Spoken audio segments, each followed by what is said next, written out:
नमस्कार दोस्तों, मैं हूं ललित और आप देख रहे हैं काल रात्रि द डार्क नाइट मेरे यानी ललित के साथ।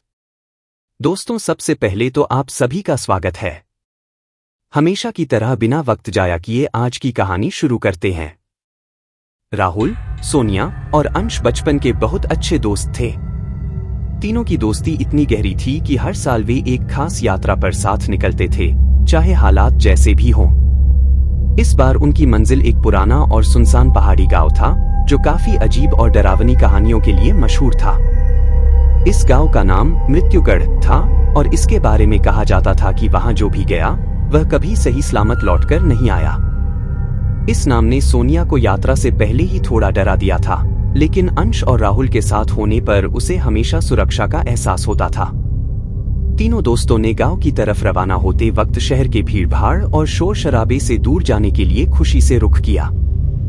पहाड़ी रास्तों पर कार धीरे धीरे चढ़ रही थी और चारों ओर गहरी खामोशी थी।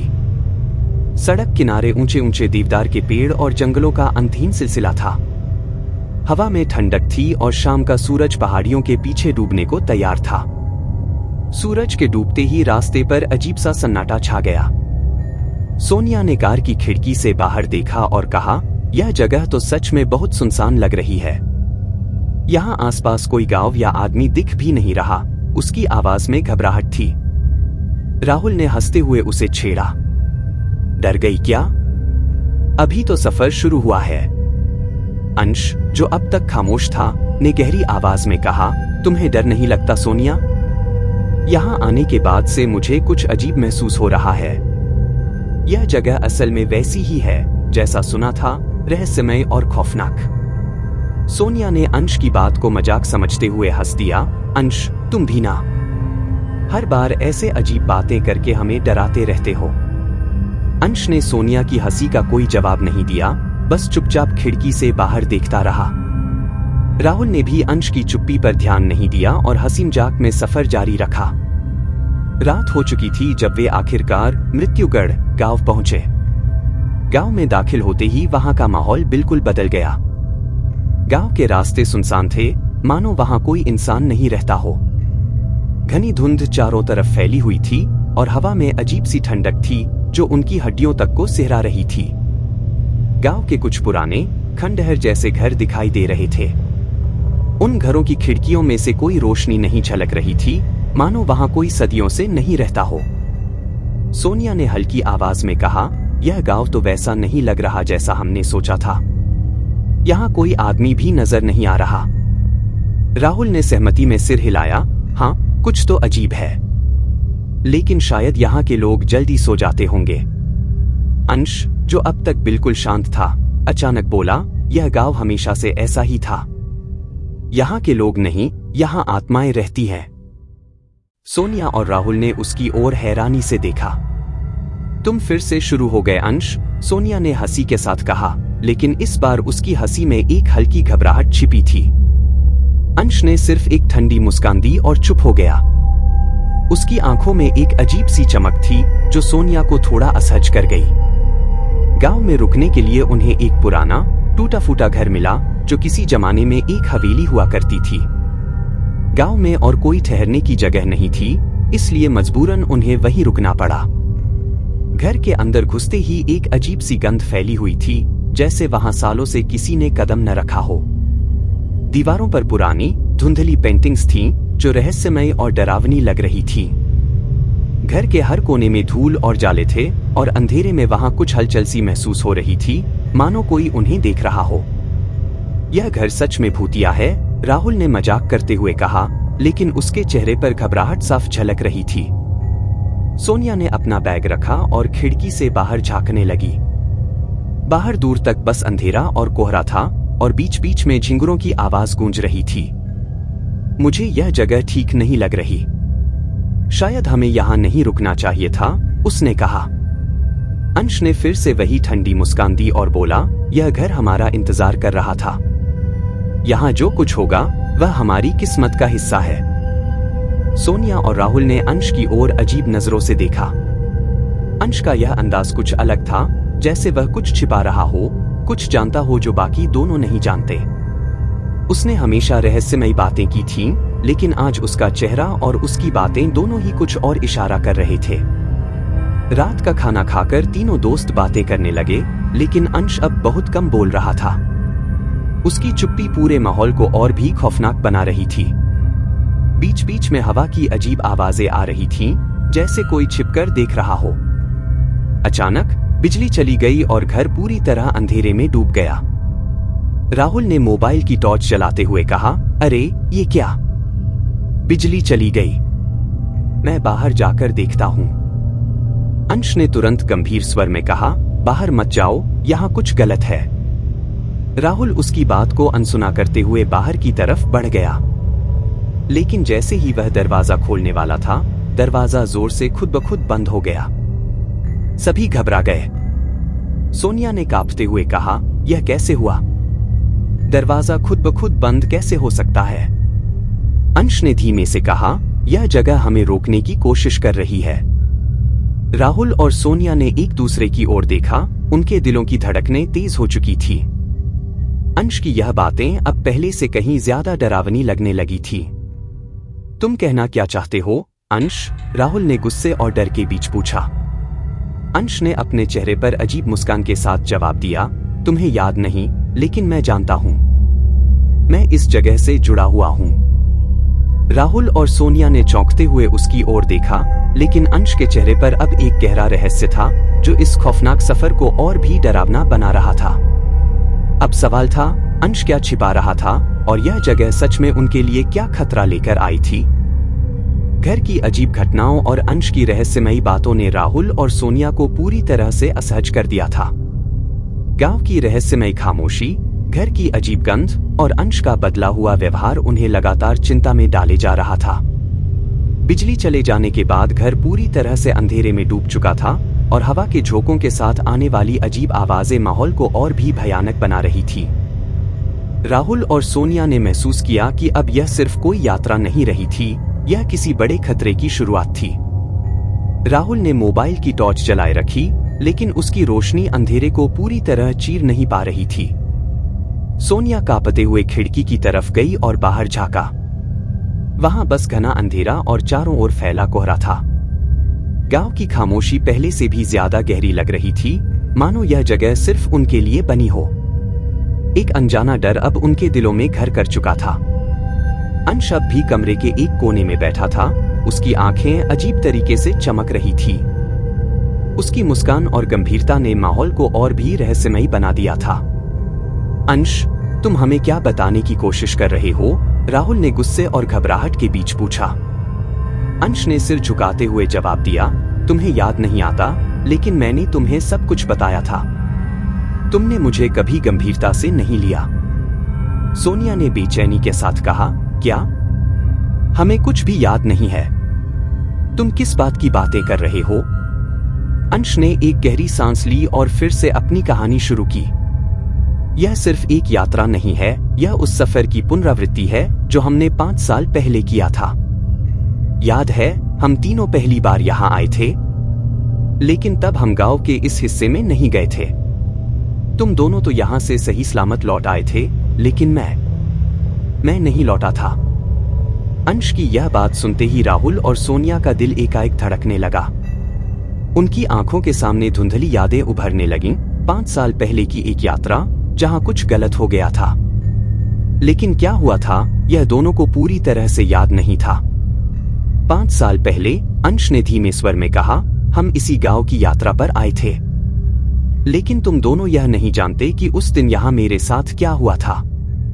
जब तुम लोग वापस लौट आए थे, मैं यहां फंस गया था। गांव के लोग मुझे ढूंढ नहीं पाए और किसी को नहीं पता कि मैं कहां गया था। राहुल और सोनिया ने अंश की ओर चौंक कर देखा। राहुल ने गंभीर स्वर में कहा, तुम्हारा मतलब क्या है, अंश?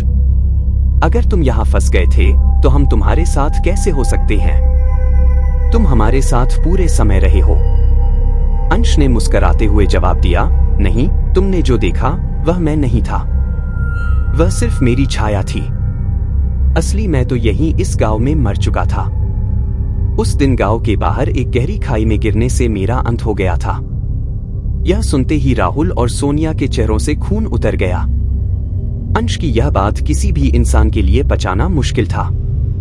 राहुल ने हिचकिचाते हुए पूछा, तुम कहना चाहते हो कि तुम मर चुके हो? अंश ने गंभीरता से सिर हिलाया। हाँ, मैं मर चुका हूं, लेकिन मेरी आत्मा यहां अटकी हुई है। इस गांव ने मुझे कभी जाने नहीं दिया। सोनिया ने कांपते हुए अपनी जगह पर खड़े खड़े एक कदम पीछे खींचा। उसे अचानक लगा कि वह किसी और ही दुनिया में आ गई थी। यह कैसे हो सकता है? उसने घबराई हुई आवाज में पूछा। अंश की आंखों में अब एक गहरी चमक थी। यह गांव साधारण नहीं है सोनिया। यहाँ के लोग, यहाँ की हवा, सब कुछ शापित है। जो एक बार यहाँ आता है वह यहाँ से बाहर नहीं जा पाता। मैंने 5 साल तक तुम दोनों को धोखा दिया ताकि तुम समझ सको कि मैं कौन हूं और इस गांव में क्या हो रहा है। राहुल और सोनिया अब पूरी तरह से भयभीत थे। वे इस सच्चाई का सामना करने के लिए तैयार नहीं थे। अंश की बातें सुनकर उनके दिमाग सुन्न हो गए थे। राहुल ने फिर से बाहर की ओर देखा, जहां अंधेरा और कोहरा और भी घना हो चुका था। घर के बाहर कुछ अजीब आवाजें आ रही थीं, जैसे कोई वहां कदम रख रहा हो। अंश, अगर तुम मर चुके हो तो तुम अब तक हमारे साथ कैसे थे? राहुल ने हिम्मत जुटाकर पूछा। अंश ने गहरी सांस लेते हुए कहा, मैं तुम्हारे साथ नहीं था। यह गांव मेरे साथ था। गांव की आत्माएं मुझे बाहर नहीं जाने देती। वे चाहती हैं कि मैं तुम्हें भी यहां ले आऊं, ताकि तुम दोनों भी इसी चक्र का हिस्सा बन सको। सोनिया का दिल तेजी से धड़क रहा था। उसे समझ में नहीं आ रहा था कि वह इस स्थिति से कैसे निपटे। तुम यह क्यों कर रहे हो अंश? तुम हमारे दोस्त हो। हमने कभी तुम्हारे साथ कुछ गलत नहीं किया। अंश की आंखों में एक अजीब सी उदासी थी। यह मेरी मर्जी नहीं है सोनिया। यह गांव की आत्माओं की मर्जी है। यहां आने वाला कोई भी इंसान वापस नहीं जा सकता। 5 साल पहले मैं यहां मर गया था और अब यह जगह चाहती है कि तुम दोनों भी यहां रहो। राहुल ने तेजी से दरवाजे की ओर दौड़ने की कोशिश की, लेकिन दरवाजा अपने आप बंद हो गया। कमरे के अंदर की हवा ठंडी और भारी हो गई थी। अब राहुल और सोनिया को इस खौफनाक सच्चाई का सामना करना पड़ रहा था। अंश, जिसे वे 5 साल से अपने साथ समझते थे, वह एक आत्मा था, और अब यह गांव उन्हें भी निगलने की तैयारी कर रहा था। कमरे के चारों ओर हलचल बढ़ने लगी थी। दीवारों से अजीब सरसराहट की आवाजें आ रही थीं और खिड़कियां खुद ब खुद हिल रही थी। बाहर के अंधेरे में से किसी की परछाई दरवाजे के पास से गुजर रही थी, जैसे कोई छिपकर देख रहा हो। सोनिया ने घबराकर राहुल का हाथ पकड़ा और धीरे से कहा, हमें यहां से बाहर निकलना होगा, इससे पहले कि बहुत देर हो जाए। अंश ने हंसते हुए कहा, अब बाहर जाने का कोई रास्ता नहीं है। तुम दोनों अब इस चक्र का हिस्सा बन चुके हो। यह गांव तुम्हें बाहर निकलने नहीं देगा। राहुल और सोनिया की आंखों में डर साफ झलक रहा था। वे समझ चुके थे कि अंश अब उनके साथ नहीं था। जो उनके सामने खड़ा था वह उनका पुराना दोस्त नहीं, बल्कि एक आत्मा थी जो उन्हें भी अपने साथ खींचने की कोशिश कर रही थी। राहुल और सोनिया के पास अब ज्यादा समय नहीं था। अंश की बातें उनके दिमाग में गूंज रही थीं और चारों ओर फैला अंधेरा उन्हें निगलने की तैयारी कर रहा था। क्या वे इस खौफनाक सच्चाई से बच निकलेंगे या फिर यह गांव उन्हें हमेशा के लिए फंसा लेगा? आपके क्या लगता है कमेंट में जरूर बताएं। अंधेरा और घना हो चुका था। हवा में अजीब सी ठंडक थी जो किसी भी आम रात की नहीं थी। राहुल और सोनिया के सामने खड़े अंश का चेहरा अब उन्हें अपने पुराने दोस्त जैसा नहीं लग रहा था। उसकी आंखों में एक भयावह चमक थी और उसके चेहरे पर एक अजीब सी मुस्कान फैल रही थी जो डर को और भी गहरा बना रही थी। राहुल ने एक बार फिर दरवाजा खोलने की कोशिश की, लेकिन जैसे ही उसने दरवाजे के हैंडल को छुआ, ठंडी हवा का एक झोंका आया और दरवाजा जोर से अपने आप बंद हो गया। राहुल की आंखों में अब घबराहट और गुस्सा दोनों थे। यह क्या हो रहा है? हमें यहां से निकलना होगा, उसने घबराई हुई आवाज में कहा। सोनिया भी डर से कांप रही थी, उसकी आंखों में आंसू आ गए थे। उसने अंश की ओर देखा और कांपते हुए पूछा, तुम क्या चाहते हो अंश? आखिर यह सब क्यों कर रहे हो? तुम हमारे दोस्त थे, फिर यह सब क्यों? अंश की आंखें अब और भी ठंडी और निर्मम हो चुकी थी।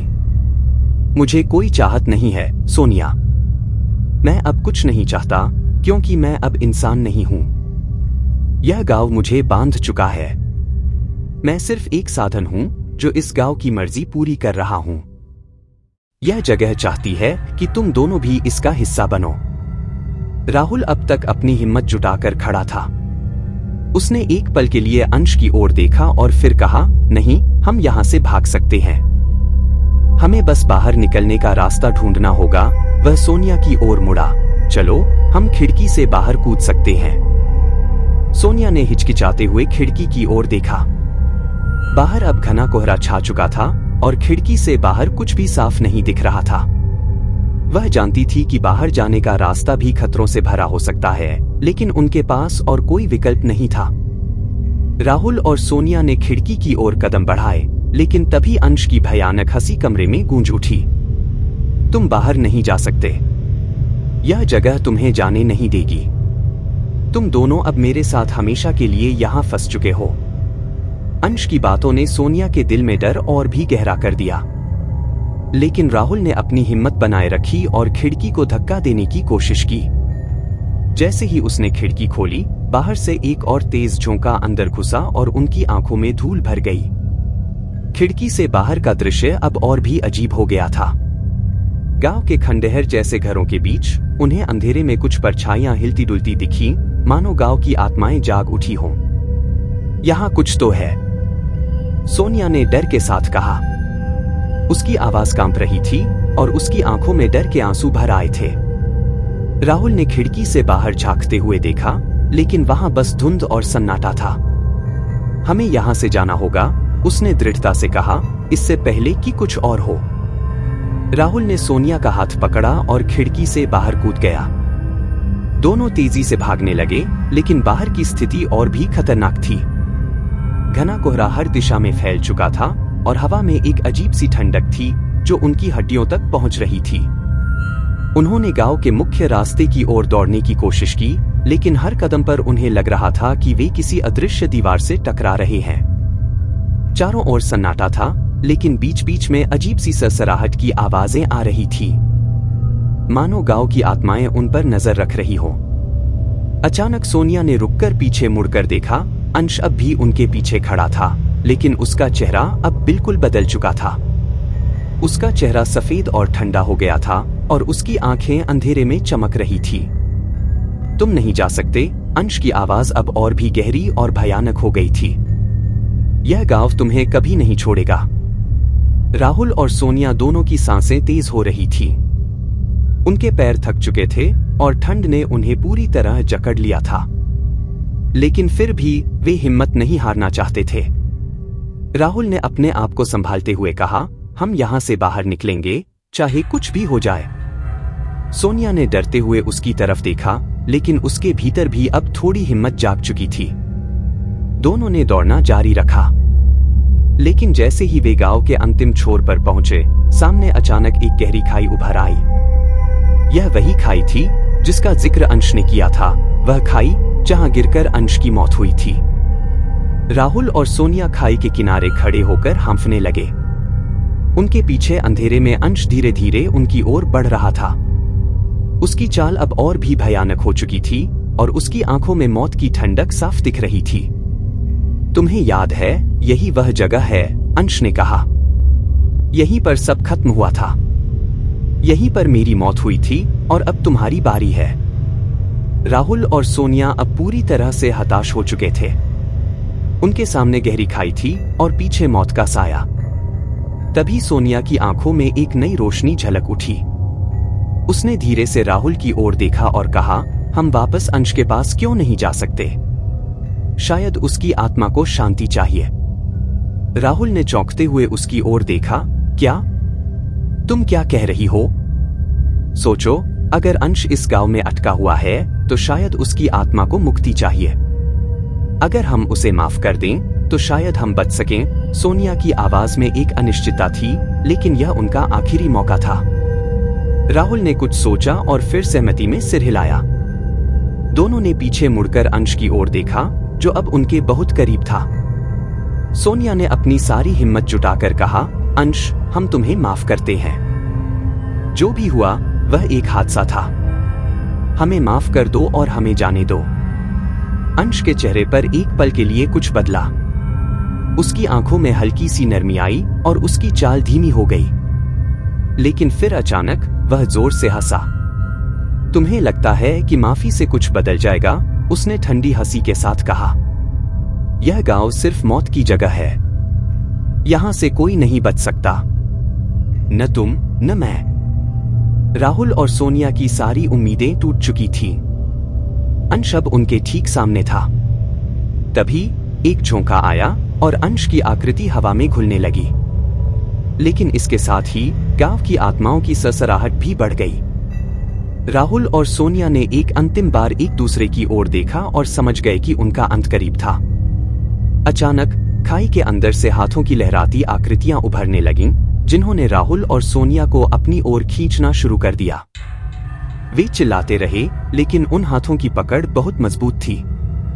दोनों को खाई के अंदर खींच लिया गया और अंधेरे में उनकी चीखें खो गईं। गांव में फिर से सन्नाटा छा गया। अंश की आत्मा भी धीरे धीरे उस खाई में समा गई, लेकिन उसकी मुस्कान अब भी कायम थी। गांव ने एक और शिकार कर लिया था। अब राहुल और सोनिया भी उसी चक्र का हिस्सा बन चुके थे जिसमें अंश बंधा हुआ था। मृत्युगढ़ गांव ने फिर से अपने राज छिपा लिए थे और अगली बार किसी और को निगलने के लिए तैयार था। दोस्तों, कैसी लगी आपको ये आज की कहानी? कमेंट करके बताएं, वीडियो को लाइक करें और शेयर भी करें। कल रात्रि द डार्क नाइट चैनल को सब्सक्राइब करना ना भूलें। मैं आपका दोस्त ललित आपसे विदा लेता हूं। मिलते हैं अगले एपिसोड में एक नई कहानी के साथ।